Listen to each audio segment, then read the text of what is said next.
Battle of Longewala, ഒപ്പം തന്നെ battle of Poonch, മറ്റ് 2-3 ഇതുപോലെയുള്ള ഏറ്റവും ഇമ്പോർട്ടൻ്റ് ആയിട്ടുള്ള യുദ്ധങ്ങളും ഉണ്ടായിരുന്നു. അതായത് battle of Hilli, battle of ബസന്തർ.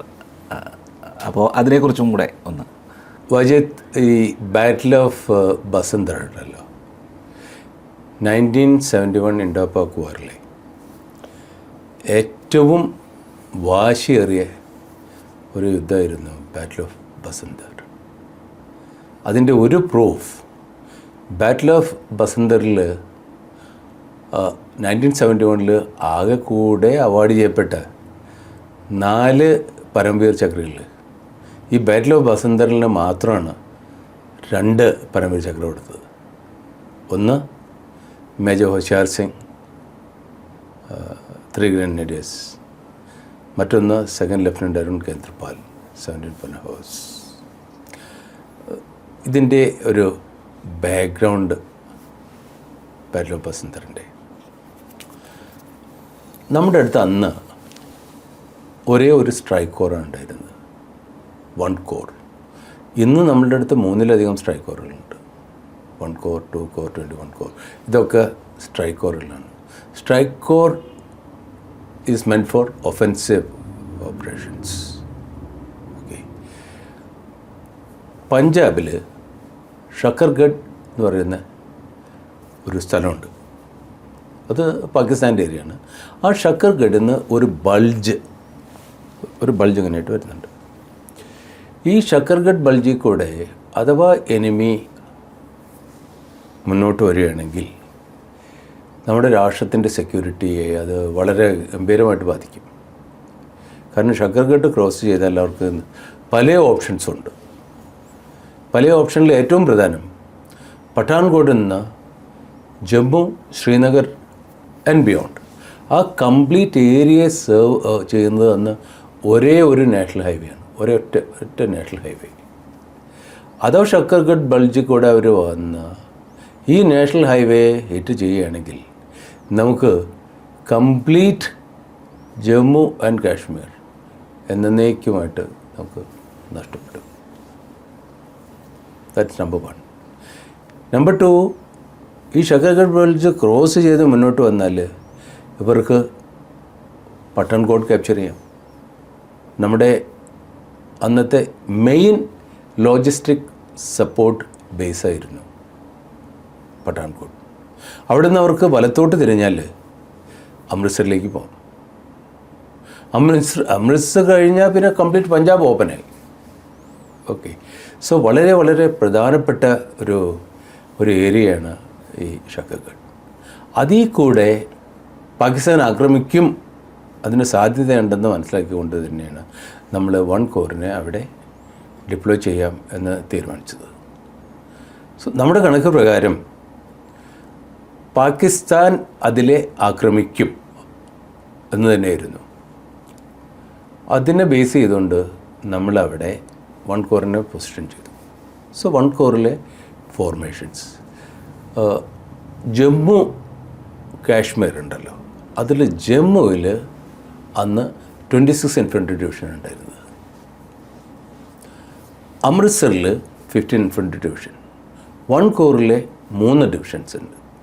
ഈ 3 ഡിവിഷനിൽ ഒന്ന് 54 ഇൻഫൻട്രി ഡിവിഷൻ, പിന്നെ 39 infantry division and 36 infantry division.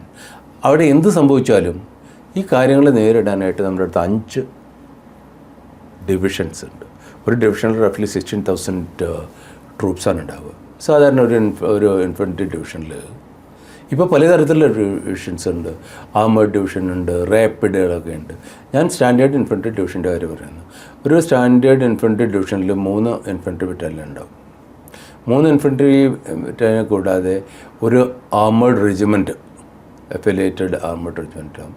പിന്നെ ഒരു ആർട്ടിലറി ബ്രിഗേഡ് ഉണ്ടാവും. ആർട്ടിലറി ബ്രിഗേഡിൽ ഒരു മീഡിയം റെജിമെൻറ്റ്, 1-2 മീഡിയം റെജിമെൻ്റ് ആവാം. അതുപോലെ 2-3 ഫീൽഡ് റെജിമെൻ്റ് ഉണ്ടാവാം. ഒരു ഡിവിഷണൽ ലൊക്കേറ്റിംഗ് ബാറ്ററി ഉണ്ടാവും.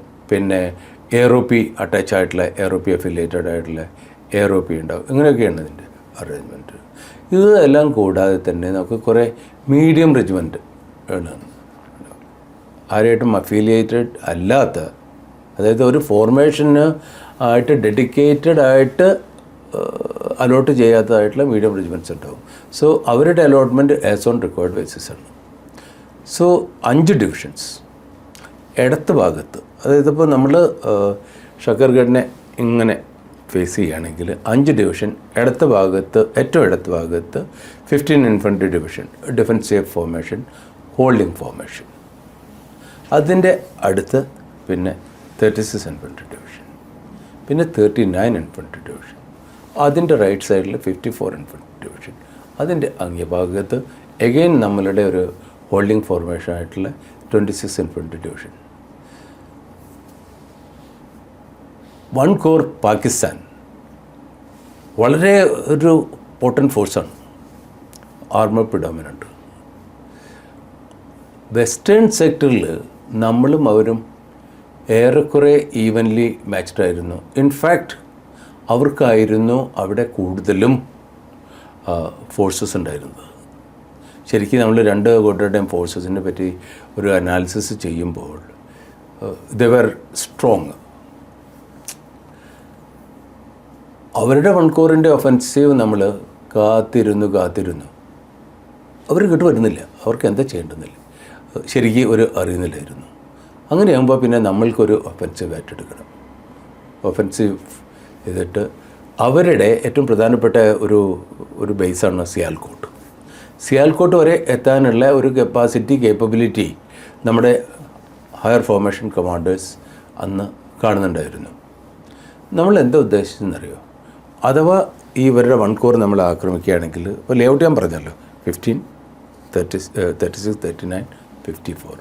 അതപ്പോൾ 54 ഡിവിഷനെ ടാർഗറ്റ് ചെയ്തുകൊണ്ട് ആ ഭാഗത്ത് കൂടെ അവർ വരികയാണെന്നുണ്ടെങ്കിൽ നമ്മൾ 54 ഡിവിഷനെയും 39 ഡിവിഷനെയും അവിടെ നിന്ന് വരുന്ന 1 കോറിനെ ഫേസ് ചെയ്യാനായിട്ട് പോയ്സ് ചെയ്തുകൊണ്ട് 36 ഡിവിഷൻ ഉപയോഗിച്ചിട്ട് അടുത്ത ഭാഗത്ത് കൂടെ അറ്റാക്ക് ചെയ്യുക. 39 ഡിവിഷൻ്റെ വലത്ത് ഭാഗത്ത് 54 ഡിവ്, ഇടത്ത് ഭാഗത്ത് 36 ഡിവ്. അപ്പോൾ 39 ഡിവിഷനെ എന്തെങ്കിലും ചെയ്യുകയാണെന്നുണ്ടെങ്കിൽ ഇടത്ത് ഭാഗത്ത് കൂടെ 36 ഡിവും വലത്ത് ഭാഗത്ത് കൂടെ 54 ഡിവിഷനും പോകാം. ഇനി ഏതെങ്കിലും ഒരു കാരണവശാൽ 39 ഡിവിഷന് ഒരുപാട് ക്ഷീണം പറ്റുകയാണെന്നുണ്ടെന്നുണ്ടെങ്കിൽ നമുക്ക് 36 ഡിവിനെ ഉപയോഗിച്ചിട്ടോ അല്ലെങ്കിൽ 54 ഡിവിഷന് ഓപ്ഷനുണ്ട് ഇവരെ നേരിടാൻ.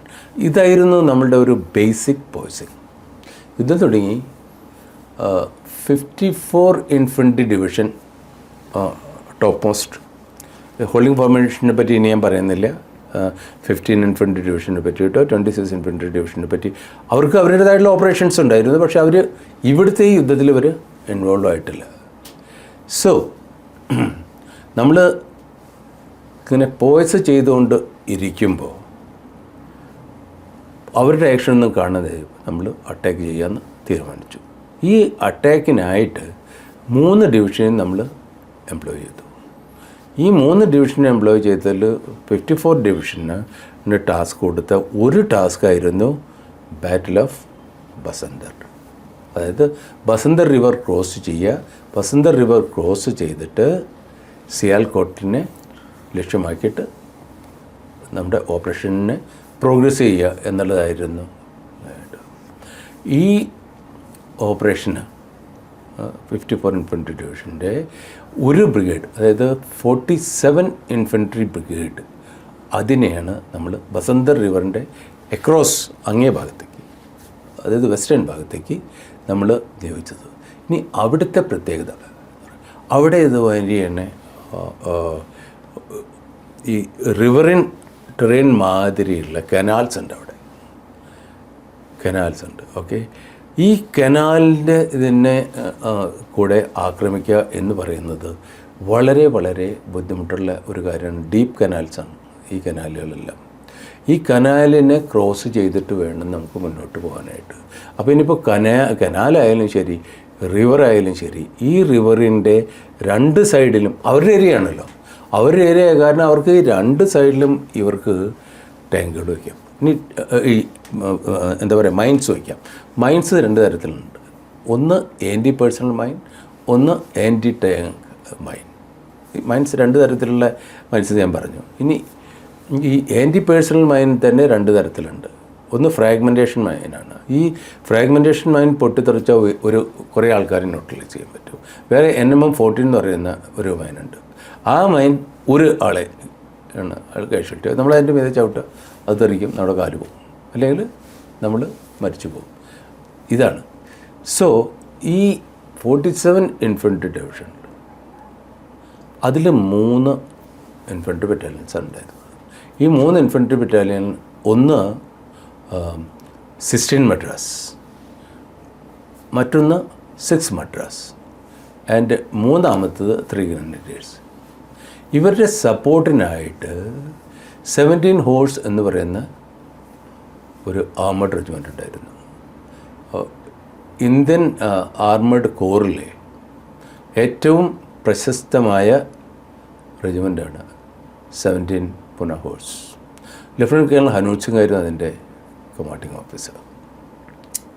ഇവരെ സപ്പോർട്ട് ചെയ്യാനായിട്ട് 9 എഞ്ചിനീയർ റെജിമെൻറ്റിൻ്റെ ഒരു കമ്പനി ഉണ്ടായിരുന്നു. ഡിവിഷണൽ ആർട്ടിലറി കൂടാതെ, ഡിവിഷണൽ ആർട്ടിലറി ഞാൻ പറഞ്ഞാൽ അതിനകത്ത് പിന്നെ ഇതിൽ 2 മീഡിയം റെജിമെൻറ്റും അവൈലബിൾ ആയിരുന്നു. അതിലൊരു മീഡിയം റെജിമെൻ്റ് ആയിരുന്നു 75 മീഡിയം റെജിമെൻറ്റ്. 75 മീഡിയം റെജിമെൻ്റ് എന്ന് ഞാൻ പറയാൻ കാരണം അതിലെ ഒരു ജവാൻ,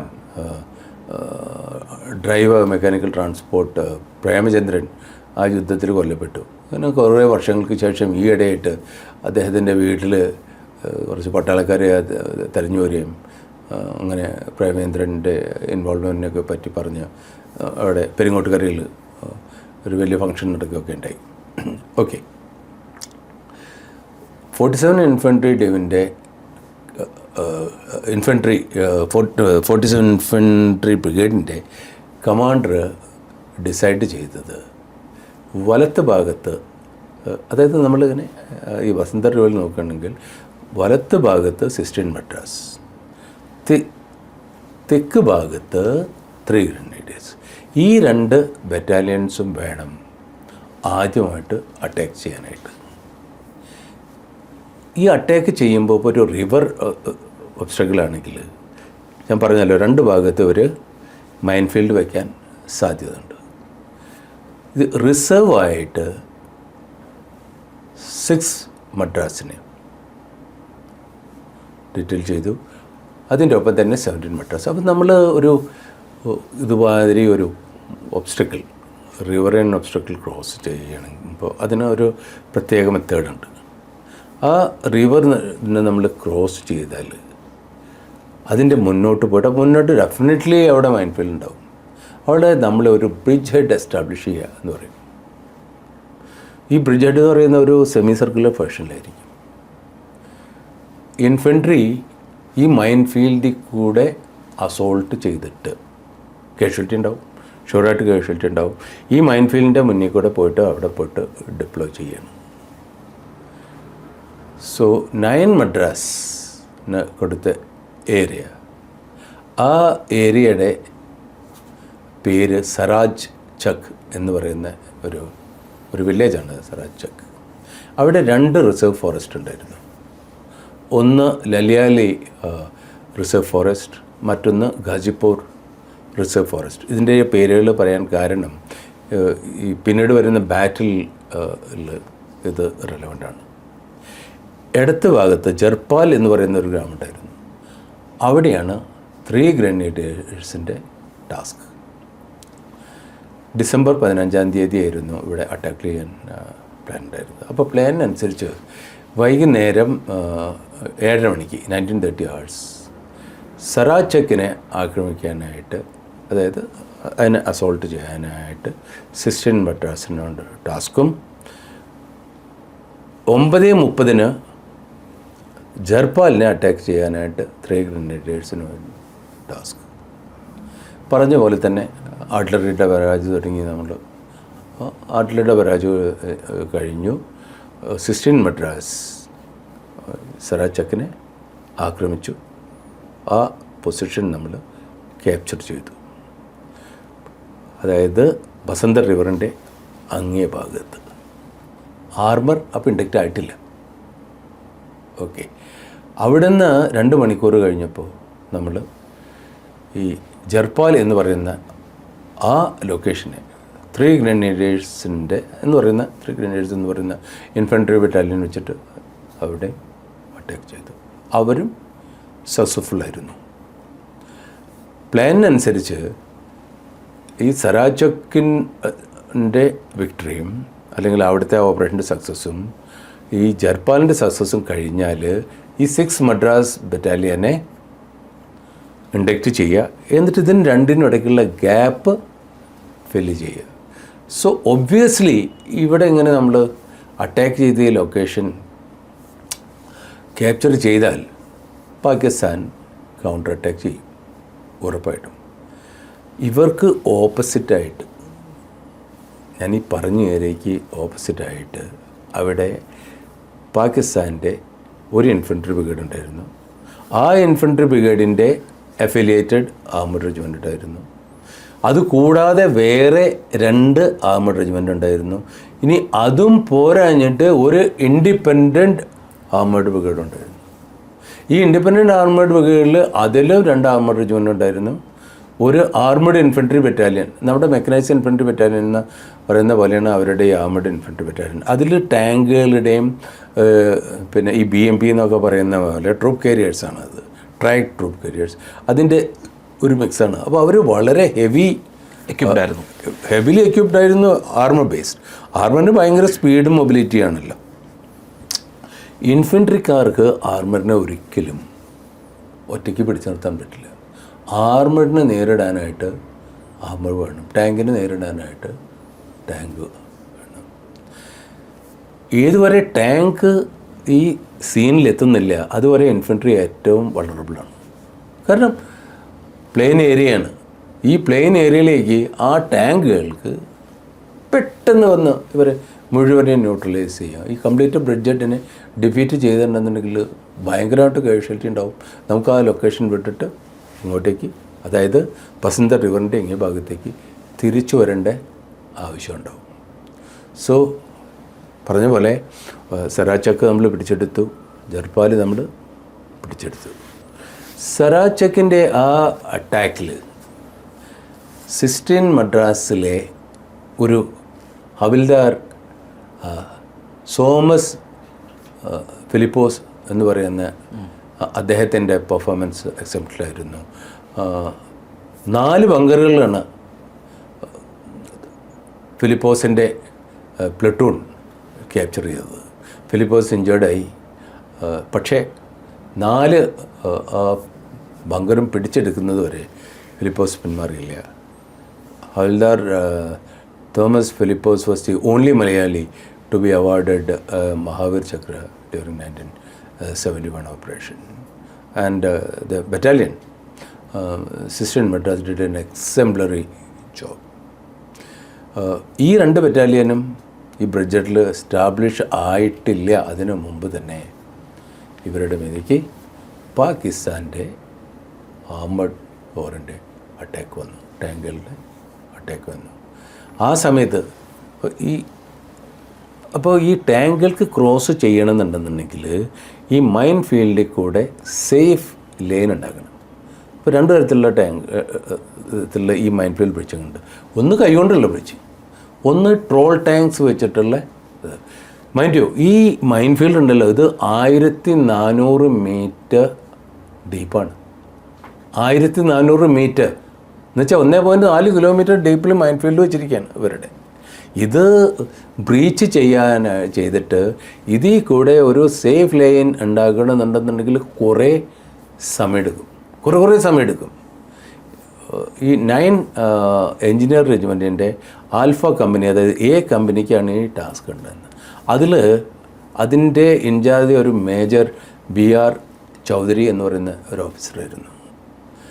ഇവർ മൈൻ ഫീൽഡ് ബ്രീച്ച് ചെയ്തുകൊണ്ടിരിക്കുമ്പോൾ അവിടേക്ക് ടാങ്കിൻ്റെ ആക്രമണം വന്നു.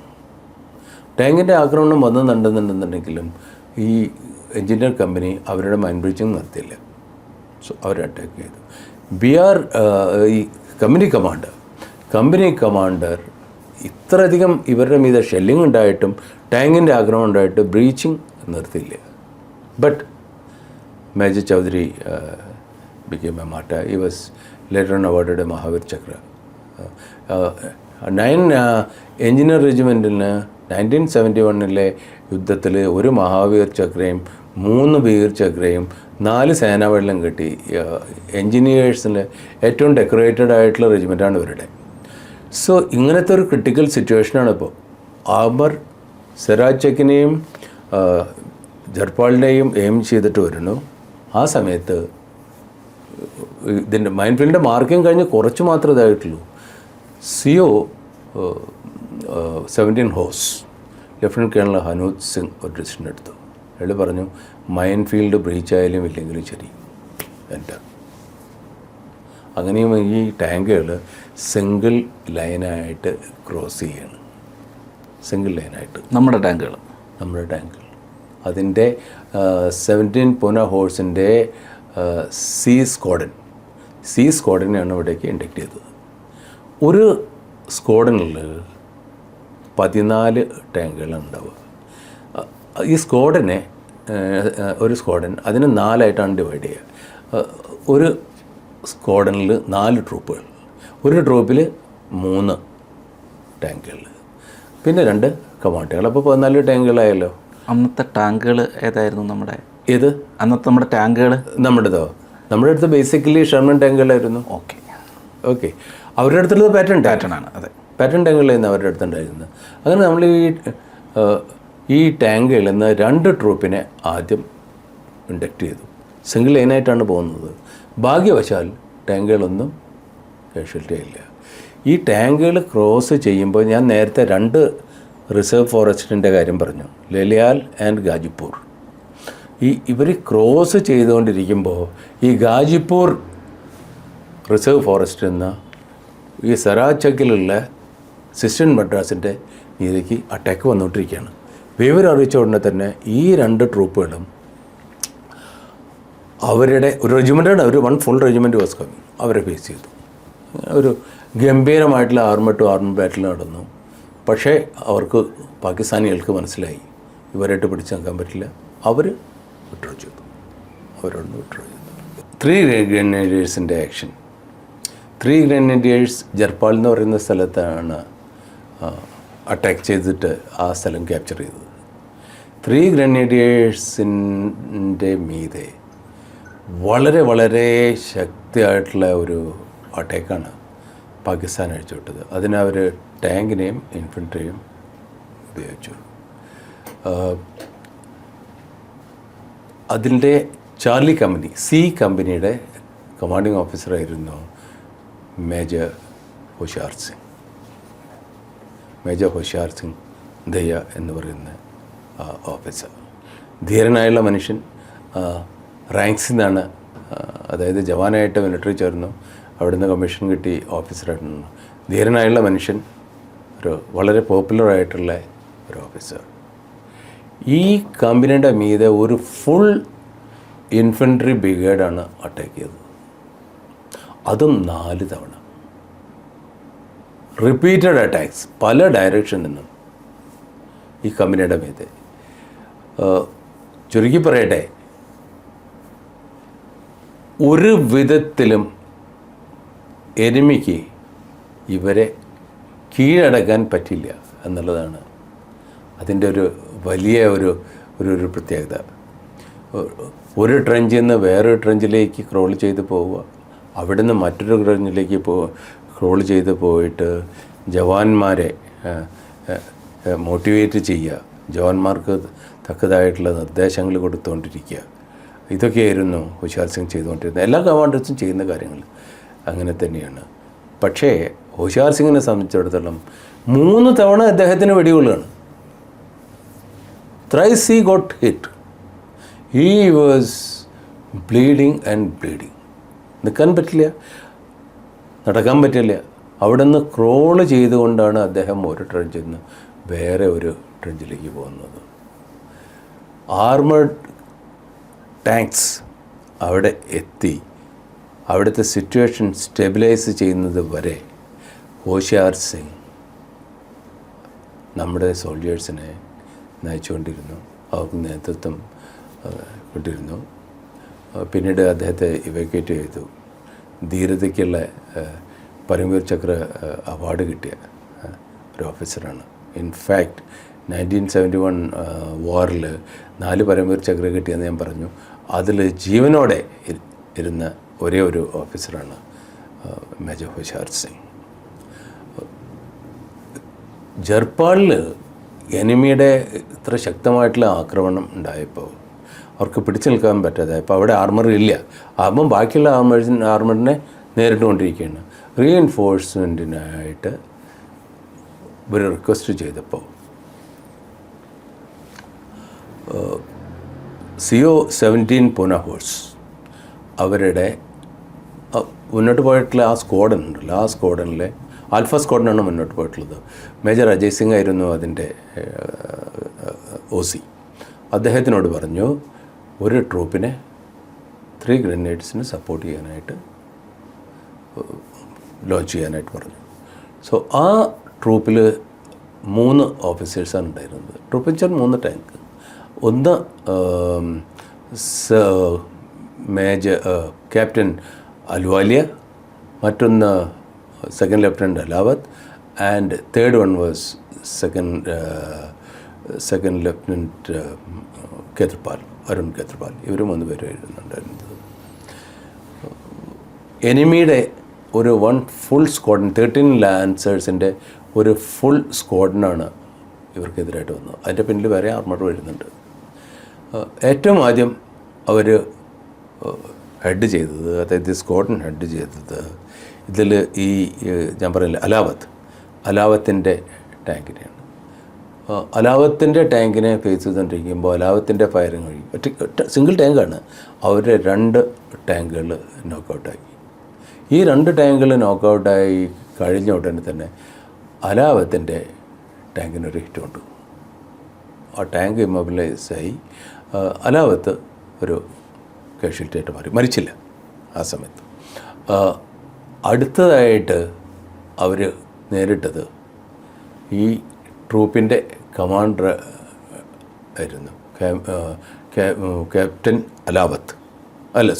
അലുവാലിയാണ് അവർ നേരിട്ടത്.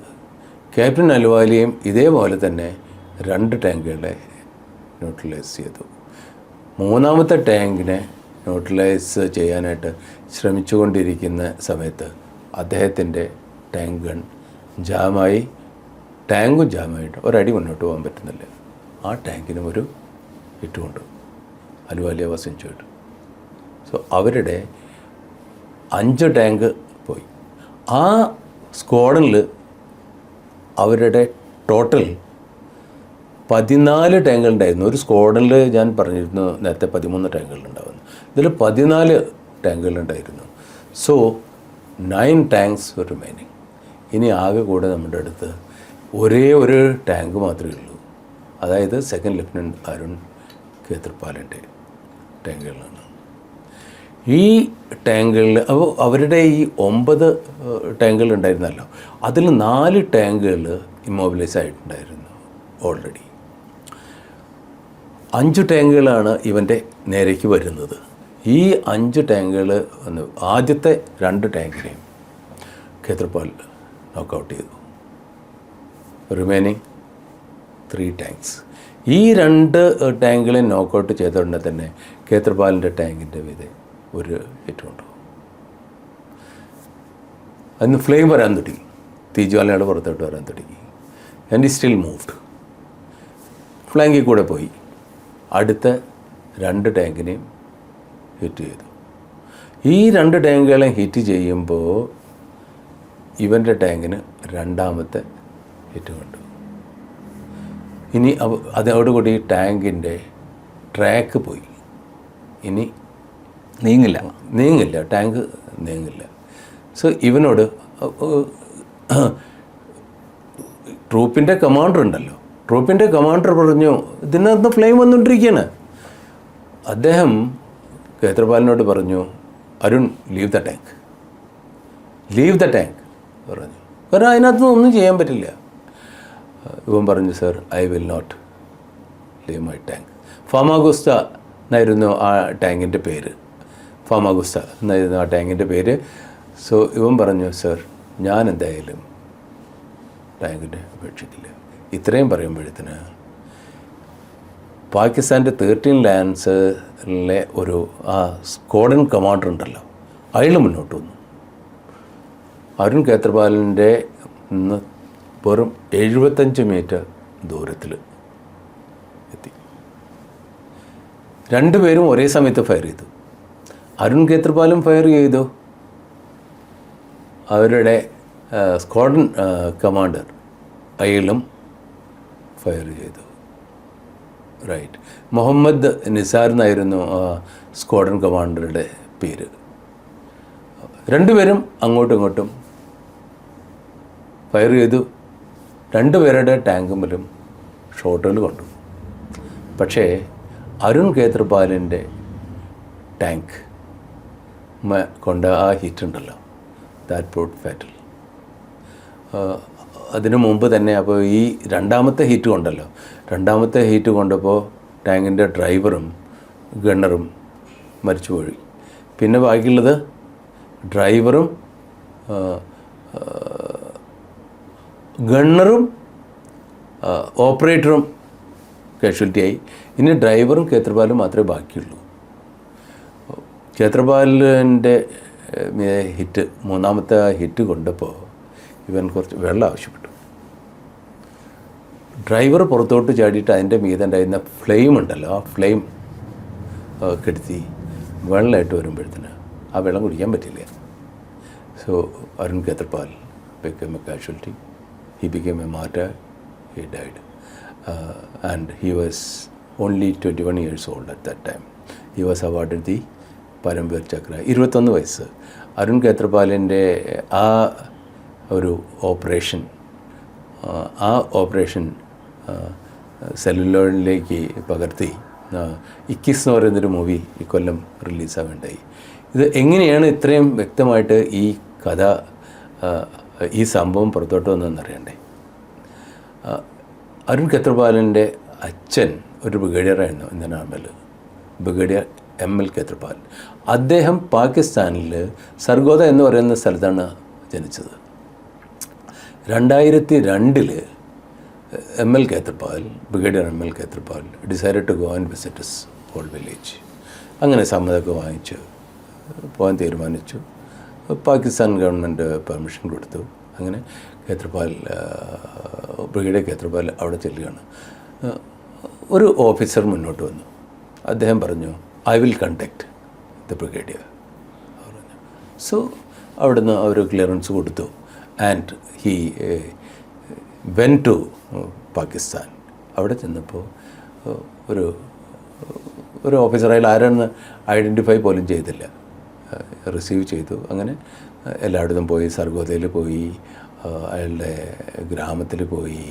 അവസാനത്തെ 3 ദിവസം, ഒരാഴ്ചയ്ക്കായിട്ടാണ് പോയത്.